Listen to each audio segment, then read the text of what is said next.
Meeting நடக்கும் இல்லையா, தெருமுனை கூட்டம் நடக்கும், இல்லை மீட்டிங்கே நடக்கும். இந்த மீட்டிங் நடக்கும்போது மீட்டிங் பந்தோபஸ்து கொடுக்கணும். மீட்டிங்கில் இருக்கிற பப்ளிக்கெல்லாம் மீட்டிங் முடிஞ்சு போகிற வரைக்கும் போலீஸ் தான் இருந்தாகணும். இப்போ 10 மணி வரைக்கும் பர்மிஷன்.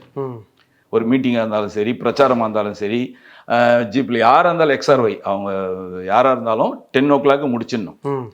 ஆனால் அதுக்கு முன்னாடி 12 மணி வரைக்கும் பர்மிஷன். 12 மணி வரைக்கும் மீட்டிங் பேசலாம், 12 மணி வரைக்கும் பிரச்சாரம் பண்ணலாம், 12 மணி வரைக்கும் பிட் நோட்டீஸ் கொடுக்கலாம், போஸ்ட் என்ன வேணால் பண்ணலாம். 12 மணி வரைக்கும் இருந்தது. இந்த 12 மணியே மீட்டிங் நடந்துட்டு இருக்கோம். 12 மணிக்கு மீட்டிங் முடியும் போது லோக்கல் இப்போ நாங்களாம் இருக்கிறோன்னா நாங்கள் சொல்லுவோம் அந்த கட்சிக்காரர்கிட்ட, அந்த மீட்டிங் நடத்துகிறோட சொல்லுவோம், வா மணி 12 ஆயிடுச்சு அப்படின்னு சொன்னால், ஒரு சில பேச்சாளர்லாம் என்ன பண்ணுவாங்க அந்த காலத்தில், 12 ஆயிடுச்சுங்களா, ஆம்பிளிஃபையர் ஆஃப் பண்ணிட்டுப்பா, எலக்ட்ரிஷியன் ஸ்பீக்கர் ஆஃப் பண்ணிட்டு அப்படிம்பாரு. ஸ்பீக்கர் ஆஃப் பண்ணிவிட்டு எல்லாரும் கிட்ட வாங்கம்பாரு.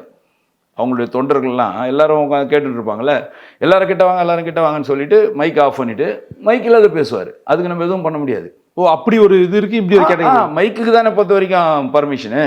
மைக் இல்லாமல் நான் பேசுகிறேன், ஜனநாயக நாட்டில் எனக்கு பேச்சு உரிமை இருக்குதுன்னு சொல்லி 1 மணி வரைக்கும் பேசுவாங்க அந்த காலத்துலலாம். அப்போது நம்ம எதுவுமே சொல்ல முடியாது. நம்ம எத்தனை மணிக்கு போய் நின்று இருப்போம், 3 மணிக்கு அங்கே போய் அசம்பிள் ஆகிருப்போம். சாயந்தரம் 3 மணிக்கு அசம்பிள் ஆனால் தான் அந்த ஏரியாவெலாம் நம்ம கவர் பண்ணி, யாரும் எந்த விதமான பிரச்சனை இல்லாமல் சந்து பொந்தெல்லாம் பார்த்து, எந்த பக்கத்தில் எவன் வருவான் எவன் போவான் வருவான் எல்லாத்தையும் நோட் பண்ணி தான் நம்ம உட்காந்து நின்றுருப்போம். உட்கார முடியாது, எல்லாம் நின்றுட்டு தான் இருக்கணும். அவங்கெல்லாம் ஒரு 7 மணிக்கு வருவாங்க, 8 மணிக்கு வருவாங்க, 9 மணிக்கு வருவாங்க. மெயின் ஸ்பீச்சர் 10 மணிக்கு கூட வருவார். அவர் ஜாலியாக பேசிட்டு அவர் போயிடுவார். ஆனால் நம்ம 3 மணிலேருந்து ராத்திரி 1 மணி வரைக்கும் நின்று தான் ஆகணும்.